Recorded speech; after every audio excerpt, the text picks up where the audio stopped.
Dithyrambe de Dionysos, Friedrich Nietzsche. Fou seulement, poète seulement. Dans l'air clarifié, quand déjà la consolation de la rosée descend sur la terre, invisible, sans qu'on l'entende, car la rosée consolatrice porte des chaussures fines comme tous les doux consolateurs. Songes-tu alors, songes-tu, cœur chaud, combien tu avais soif jadis? Soif de larmes divines, de gouttes de rosée, altéré et fatigué, combien tu avais soif. Puisque, dans l'herbe, sur des sentes jaunies, les rayons du soleil couchant, méchamment, au travers des arbres noirs, couraient autour de toi, des rayons ardents et malicieux. Le prétendant de la vérité, toi, ainsi se moquait-il. Non, poète seulement. Une bête rusée, sauvage, rampante, qui doit mentir sciemment, volontairement. Envieuse de butin, masquée de couleurs, masque pour elle-même, butin pour elle-même, cela, le prétendant de la vérité. Non, fou seulement, poète seulement, parlant en images coloriées, criant sous un masque multicolore de fou, errant sur des mensongers ponts de paroles, sur des arcs-en-ciel mensongers, parmi de faux ciels, errant, planant çà et là, fou seulement, poète seulement. Cela, le prétendant de la vérité, ni silencieux, ni rigide, lisse et froid, changé en image, en statue divine, ni placé devant les temples gardiens de seuil d'un dieu, non, ennemi de tous ces monuments de la vertu, plus familier de tous les déserts que de l'entrée des temples, plein de châteries téméraires, sautant par toutes les fenêtres, vlant dans tous les hasards, reniflant d'envie et de désir. Ah, toi qui cours dans les forêts vierges, parmi les fauves bigarrés, bien portants, coloriés et beaux comme le péché, avec les lèvres lascives, divinement moqueur, divinement infernal, divinement sanguinaire, que tu cours, sauvage, rampeur, menteur. Ou bien, semblable à l'aigle qui regarde longtemps, longtemps le regard fixé dans les abîmes, dans ces abîmes. Oh, comme il plane en cercle, descendent toujours plus bas, au fond de l'abîme toujours plus profond.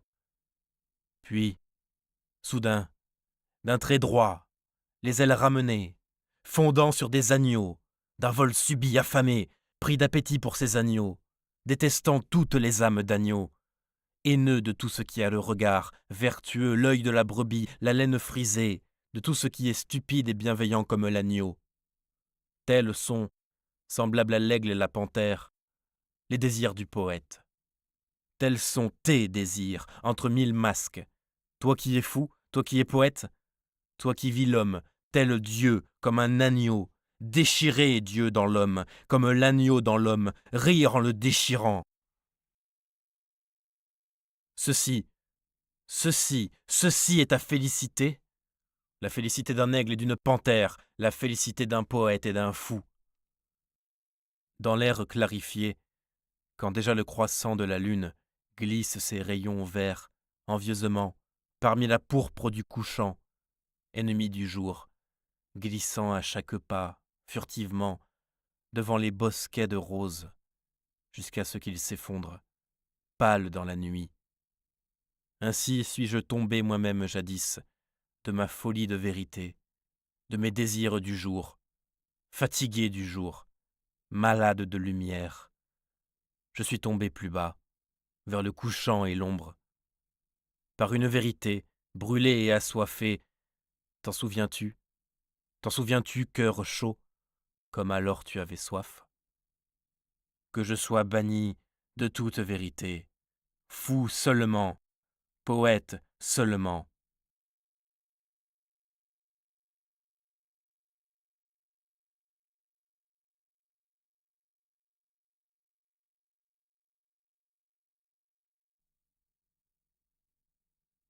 Parmi les filles du désert. 1. Ne t'en va pas, dit alors le voyageur, qui s'appelait l'ombre de Zarathustra.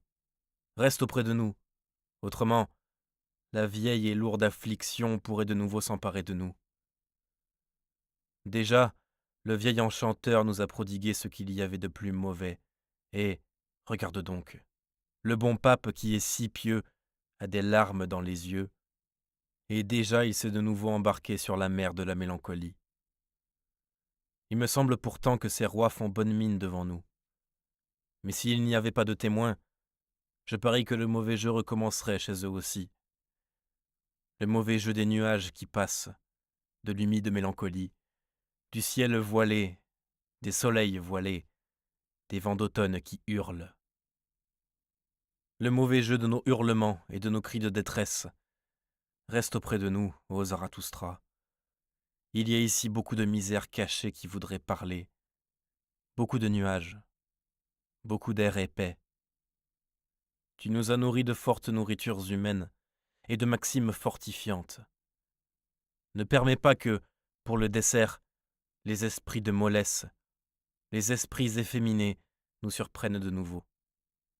Toi seul, tu sais rendre autour de toi l'air fort et pur. Ai-je jamais trouvé sur la terre un air aussi pur que chez toi, dans ta caverne?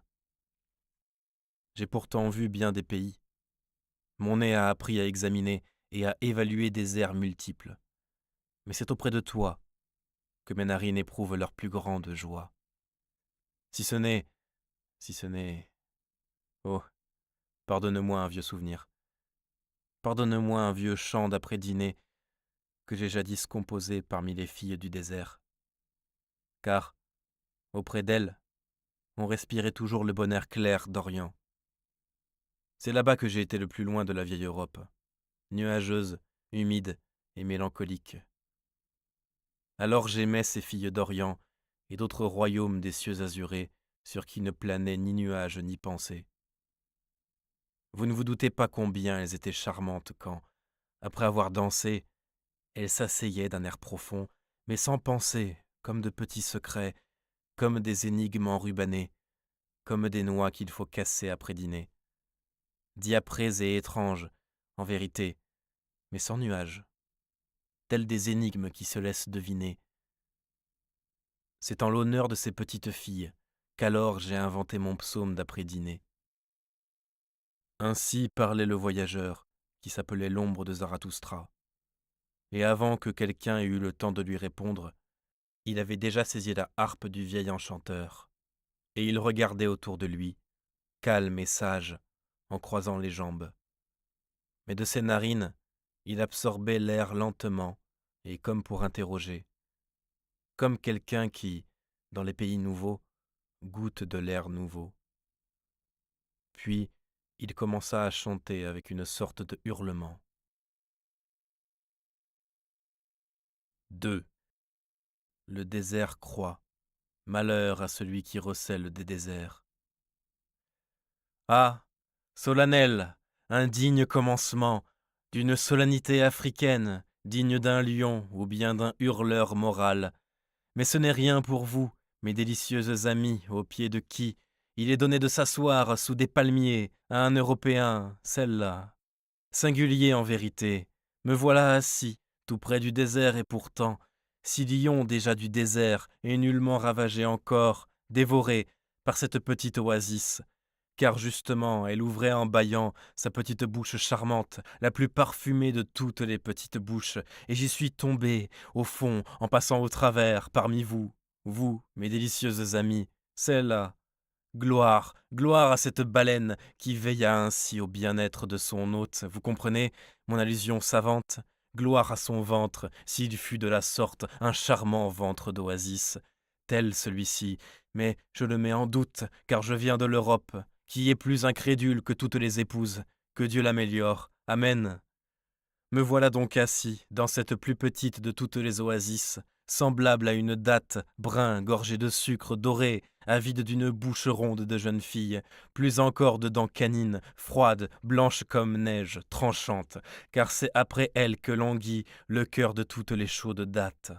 Celle-là, semblable à ces fruits du midi, trop semblable. Je suis couché là, entouré de petits insectes ailés qui jouent autour de moi, et aussi d'idées et de désirs, plus petits encore, plus fou et plus méchant, cerné par vous, petite chatte, jeune fille, muette et pleine d'appréhension, Doudou et Soulaïka, ensphinxée, si je mets un mot nouveau, beaucoup de sentiments, que Dieu me pardonne cette faute de langage. Je suis assis là, respirant le meilleur air, l'air du paradis en vérité, clair, léger et rayé d'or, aussi bon qu'il en soit jamais tombé de la lune.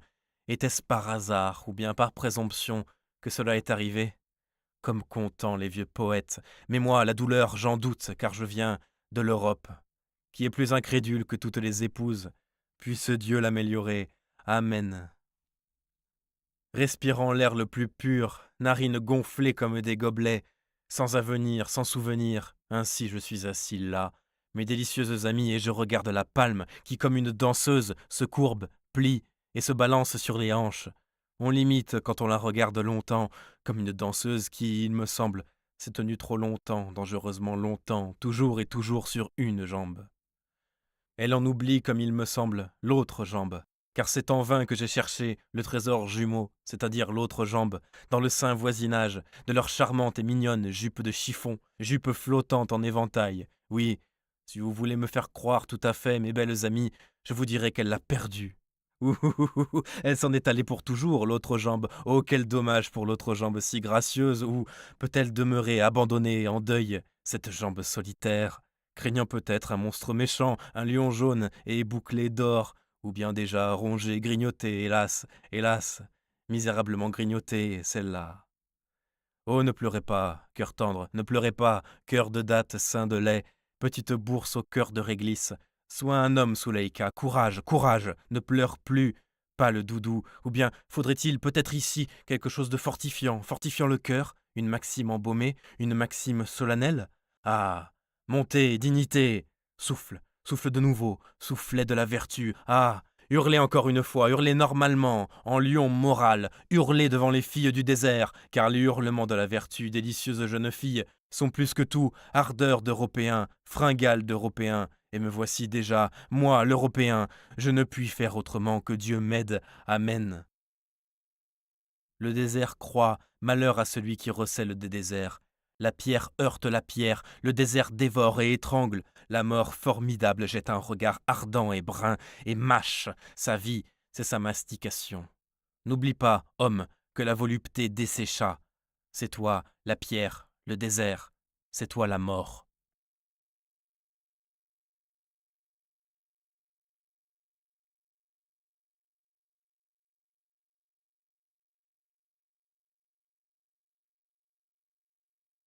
Dernière volonté.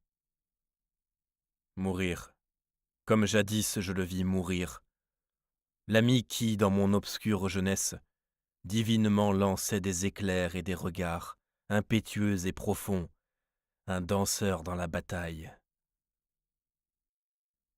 Parmi les guerriers, le plus joyeux, parmi les vainqueurs, le plus grave, élevant sur son destin une destinée, dure, réfléchie, circonspect, frémissant d'avance dans sa victoire, exaltant de vaincre en mourant, commandant en mourant, et il commanda que l'on détruisit. Mourir, comme jadis je le vis mourir, vainqueur, destructeur.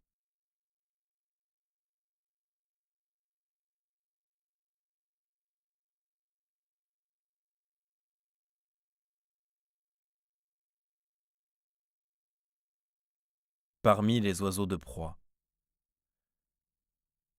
Celui qui voudra descendre ici, rapidement, les profondeurs l'absorberont. Mais toi, Zarathustra, tu aimes aussi l'abîme, semblable au pin. Le pin agrippe ses racines, là où le rocher lui-même regarde dans les profondeurs en frémissant. Il hésite au bord des abîmes, où, tout autour de lui, tend à descendre. Auprès de l'impatience, des sauvages cailloux, des torrents impétueux, il est patient, tolérant, dur, silencieux, solitaire. Solitaire, qui oserait aussi être hôte ici, être ton hôte? Un oiseau de proie peut-être, qui d'aventure s'accroche joyeusement dans la chevelure du martyr endurant, avec un rire égaré, un rire d'oiseau de proie. Pourquoi tant d'endurance? Se moque-t-il cruellement? Il faut avoir des ailes quand on aime l'abîme. Il ne faut pas se cramponner comme tu le fais, pendu. Ô Zarathustra, toi le plus cruel des Némrodes, naguère chasseur de Dieu, filet où se prenaient toutes les vertus, flèche du mal, aujourd'hui, harcelé par toi-même, ta propre proie, blessé par ta propre flèche, aujourd'hui, solitaire avec toi-même, en désaccord avec ton propre savoir, au milieu de 100 miroirs, faux devant toi-même, incertain, parmi 100 souvenirs, souffrant de toutes les blessures, refroidi par toutes les gelées, étranglé par tes propres lacs, connaisseur de toi-même, bourreau de toi-même. Pourquoi t'es-tu lié avec la corde de la sagesse? Pourquoi t'es-tu attiré dans le paradis du vieux serpent? Pourquoi t'es-tu glissé dans toi-même? Dans toi-même? Un malade maintenant, que le venin du serpent a rendu malade, un prisonnier maintenant, qui a tiré le sort le plus dur, travaillant courbé, dans son propre puits de mine, creusé en toi-même, t'attaquant à toi-même à coups de pioche, inhabile, rigide, un cadavre, accablé de sang fardeau, accumulé par toi, toi qui sais, connaisseur de toi-même, toi, le sage Zarathustra. Tu cherchas le plus lourd fardeau, alors tu te trouves à toi-même. Tu ne sais plus te débarrasser de toi. À l'affût, accroupi, tu es quelqu'un qui ne sait plus se tenir droit. Tu finiras par t'incruster dans ta tombe, esprit difforme. Naguère encore tu étais si fier. Sur toutes les échasses de la fierté, naguère encore tu étais le solitaire sans Dieu, le solitaire à deux avec le diable, le prince écarlate de toutes les insolences. Aujourd'hui, comprimé, entre deux néants, un point d'interrogation, une énigme fatiguée, une énigme pour les oiseaux de proie. Ils finiront bien par te résoudre. Ils sont affamés de ta solution. Ils voltigent déjà autour de toi, leur énigme, autour de toi, pendu. Ô Zarathustra, connaisseur de toi-même, bourreau de toi-même.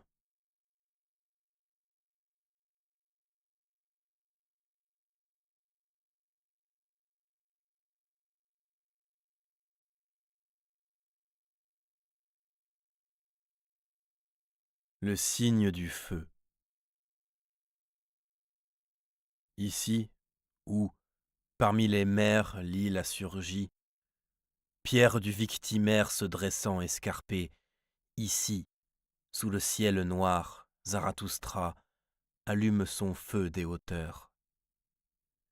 Signe de feu pour les pilotes en détresse, point d'interrogation pour ceux qui savent répondre. Cette flamme aux courbes blanchâtres, vers les froids lointains, élève les langues de son désir. Elle tourne sa gorge vers des hauteurs toujours plus pures, semblable à un serpent, dressé d'impatience. Ce signe, je l'ai placé devant moi. Mon âme elle-même est cette flamme, insatiable, vers de nouveaux lointains. Sa tranquille ardeur s'élève plus haut. Pourquoi Zarathustra a-t-il fui les animaux et les hommes? Pourquoi s'est-il enfui brusquement de toute terre ferme? Il connaît déjà les 6 solitudes. Mais la mer elle-même ne fut pas assez solitaire pour lui. Il se hissa sur l'île, sur la montagne, il devint flamme. Maintenant, vers une 7e solitude, il jette son hameçon chercheur par-dessus sa tête. Pilotes en détresse, ruines de vieilles étoiles. Et vous, mer de l'avenir, cieux inexplorés, vers tout ce qui est solitaire, je jette maintenant l'hameçon. Répondez à l'impatience de la flamme. Pêchez pour moi, le pêcheur des hautes montagnes, ma 7e, ma dernière solitude.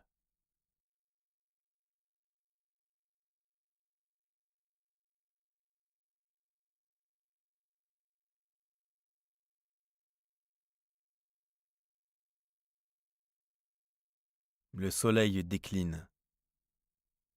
1. Avant qu'il soit longtemps, tu seras désaltéré, ô cœur que brûle la soif. L'air s'emplit de promesses. Je sens passer sur moi l'haleine de lèvres inconnues. voici venir la grande fraîcheur. J'avais à midi l'ardeur du soleil au-dessus de ma tête. Soyez les bienvenus, vous qui revenez, ô vent soudain, frais esprit de l'après-midi. La brise passe mystérieuse et pure, d'un regard oblique, chargé de séduction. La nuit ne me fait-elle pas signe? Demeure fort, ô cœur vaillant, ne demande pas pourquoi. 2. Jour de ma vie, le soleil décline. Déjà les flots s'étaient unis en nappes d'or. Du rocher s'exhale une chaude haleine. Ne serait-ce pas qu'à midi, le bonheur y dormit sa sieste? Des lueurs d'émeraude, reflets de bonheur, se jouent encore sur l'abîme brun. Jour de ma vie, le soir approche. Déjà ton œil prêt à s'éteindre jette une dernière lueur. Déjà perle goutte à goutte tes larmes de rosée. Déjà sur le plancher des mers s'épand en silence la pourpre de ton amour, suprême adieu de ta félicité qui s'attarde encore. 3. Viens, ô sérénité, sérénité dorée, toi qui de la mort donnes l'avant-goût le plus pénétrant, le plus doux. Ai-je parcouru trop vite mon chemin? Maintenant que mes pieds sont là, maintenant seulement me joint encore ton regard, me joint encore ton bonheur. Autour de moi, plus rien que le jeu des vagues. Tout ce qui jadis me semblait pesant s'est englouti dans l'abîme azuré de l'oubli. Ma barque s'arrête, indolente. Courses et tempêtes, qu'elle vous a vite désapprises. Désir, espoir, tout a sombré. Calme est mon âme, et calme est la mer. Ô septième solitude, jamais je n'ai senti plus près de moi la douce certitude, plus chaud les regards du soleil. Là-bas, sur mes hautes cimes, la glace ne rougeoie-t-elle pas encore? Argentée, légère, tel un poisson, ma barque, à présent, vogue dans l'espace.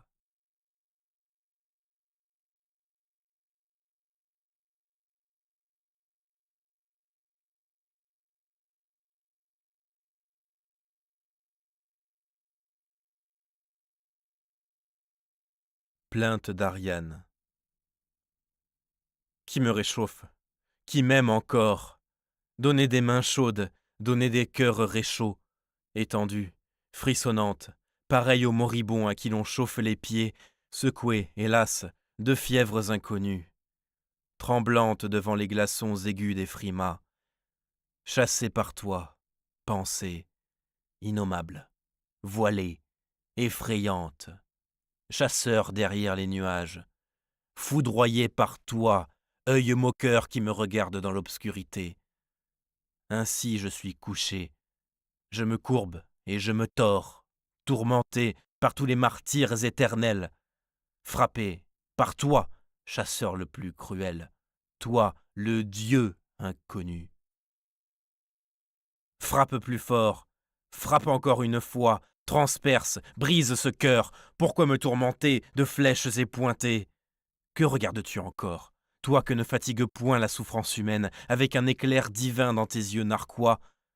Tu ne veux pas tuer, martyriser seulement, martyriser. Pourquoi me martyriser? Dieu narquois, inconnu. Ah, ah, tu t'approches en rampant au milieu de cette nuit? Que veux-tu? Parle. Tu me pousses et me presses, ah, tu es déjà trop près. Tu m'entends respirer, tu épis mon cœur, jaloux que tu es. De quoi donc es-tu jaloux? Ôte-toi, ôte-toi. Pourquoi cette échelle? Veux-tu entrer, t'introduire dans mon cœur, t'introduire dans mes pensées les plus secrètes? Impudent, inconnu, voleur, que veux-tu voler? Que veux-tu écouter? Que veux-tu extorquer, toi qui tortures, toi le dieu bourreau? Ou bien dois-je, pareil au chien, me rouler à tes pieds, m'abandonnant ivre et hors de moi, t'offrir mon amour en rampant? En vain, frappe encore, toi le plus cruel des aiguillons. Je ne suis pas un chien, je ne suis que ton gibier. Toi, le plus cruel des chasseurs, ton prisonnier le plus fier, brigand derrière les nuages. Parle enfin, toi qui te caches derrière les éclairs. Inconnu, Parle. Que veux-tu, toi qui guettes sur les chemins, que veux-tu de moi? Comment? Une rançon? Que veux-tu comme rançon? Demande beaucoup, ma fierté te le conseille. Et parle brièvement, c'est le conseil de mon autre fierté. Ah, ah, c'est moi que tu veux, moi tout entière. Ah, ah, et tu me martyrises, fou que tu es, tu tortures ma fierté. Donne-moi de l'amour. Qui me réchauffe encore? Qui m'aime encore? Donne des mains chaudes, donne des cœurs réchauds, donne-moi, à moi la plus solitaire, que la glace, hélas, la glace fait 7 fois languir auprès des ennemis, après des ennemis même. Donne, oui, abandonne, toi, à moi, toi le plus cruel ennemi. Parti, il a fui lui-même, mon seul compagnon, mon grand ennemi, mon inconnu, mon Dieu bourreau. Non, reviens avec tous tes supplices.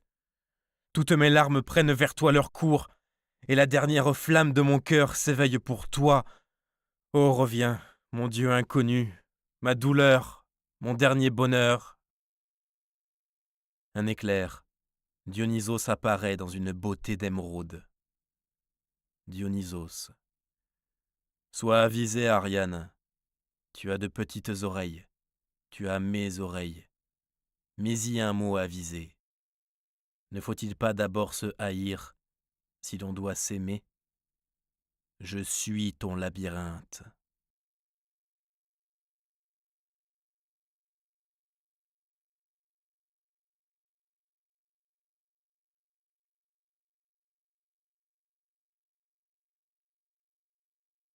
Gloire et éternité.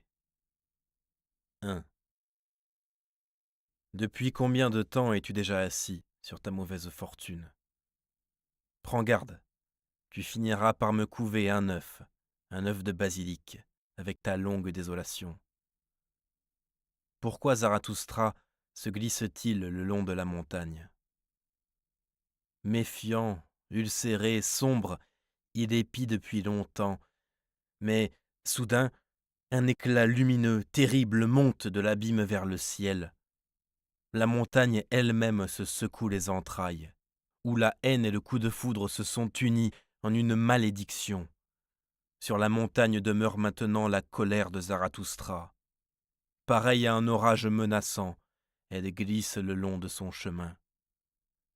Cachez-vous sous votre couverture, s'il vous en reste une. Au lit, être débile. Maintenant le tonnerre va passer sur les voûtes. Maintenant tremblent les poutres et les murs. Maintenant, les éclairs jaillissent, les vérités jaunes souffrent. C'est la malédiction de Zarathustra.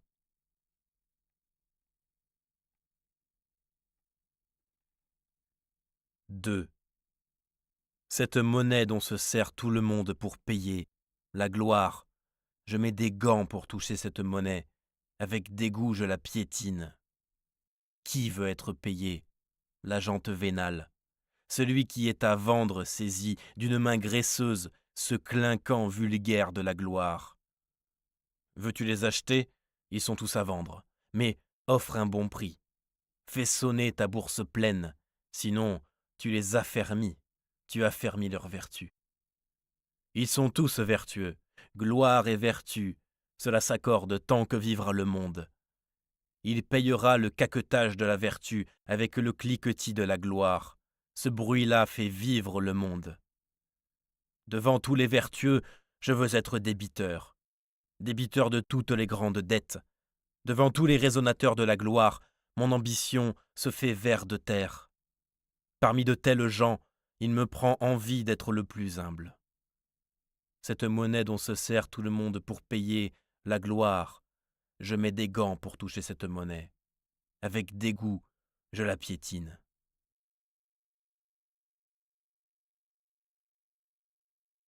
3.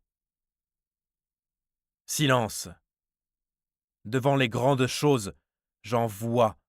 On doit se taire ou en parler grandement. Parle grandement, ma sagesse ravie. Je regarde en haut, Des flots de lumière roulent.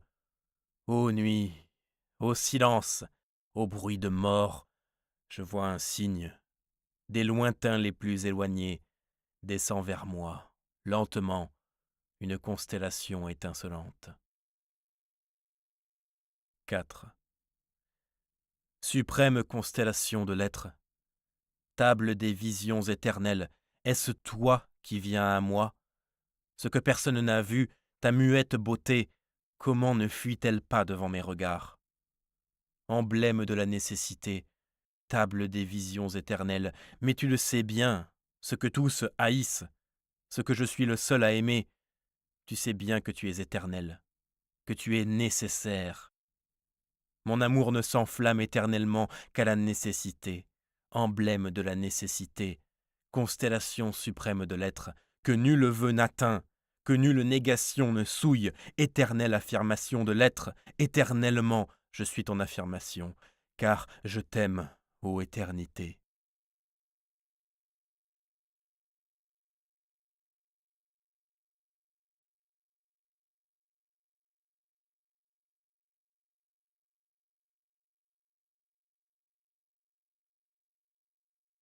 De la pauvreté du plus riche. 10 ans écoulés. Pas une goutte ne m'a atteint. Pas de vent humide, pas de rosée d'amour. Un pays aride. Maintenant, j'implore ma sagesse de ne pas devenir avare dans cette aridité. Déborde toi-même, répands-toi en rosée, sois toi-même pluie au désert jauni. Jadis, j'ordonnais aux nuages de s'éloigner de mes montagnes. Jadis, je dis plus de lumière, ô ombre. Aujourd'hui, je les attire, qu'ils viennent. De vos mamelles obscurcissez alentour. Je vais vous traire, ô vaches des hauteurs, sagesse chaude comme du lait, douce rosée d'amour. Je vous répands à flot sur le pays. Éloignez-vous, ô vérité, avec vos regards sombres. Je ne veux pas voir sur mes montagnes de brutales et impatientes vérités. Que la vérité s'approche de moi aujourd'hui, dorée par le sourire, adoucie par le soleil, brunie par l'amour. Je ne veux cueillir de l'arbre qu'une vérité mûre. Aujourd'hui, j'étends la main vers les boucles du hasard, assez avisées pour conduire le hasard, comme un enfant qu'on vient de duper.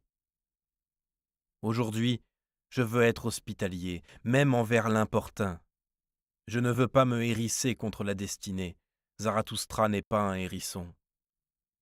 Mon âme, de sa langue insatiable, a déjà léché toutes les bonnes et mauvaises choses. Dans toutes les profondeurs elle a plongé, mais toujours, pareille au liège, elle nage à la surface.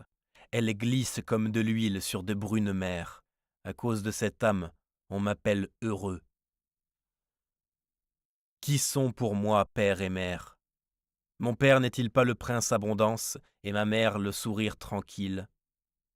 L'union de ces deux êtres ne m'a-t-elle pas engendré? Moi, l'énigmatique animal, moi, le démon de la lumière, moi, prodigue de toute sagesse, Zarathustra. Malade par tendresse, aujourd'hui, vent du dégel, Zarathustra, s'adoucissant et bouillant dans sa propre sève, attend sur ses montagnes, au-dessous de son sommet, au-dessous de ses glaces, fatigué et bienheureux, comme un créateur à son 7e jour. Silence, semblable à une nuée, une vérité plane au-dessus de moi. Elle me frappe de foudres invisibles, sur des marches larges et lentes, son bonheur monte à moi. Viens, viens, vérité bien-aimée. Silence, c'est ma vérité. Son regard me rencontre, yeux hésitants, frisson de velours, charmant, méchant, comme un regard de jeune fille. Elle devinait le fond de mon bonheur. Elle me devinait. Ah, qu'invente-t-elle?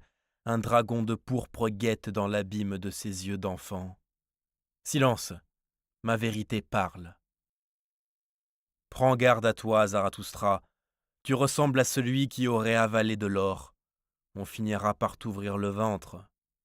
Tu es trop riche. toi le corrupteur du monde.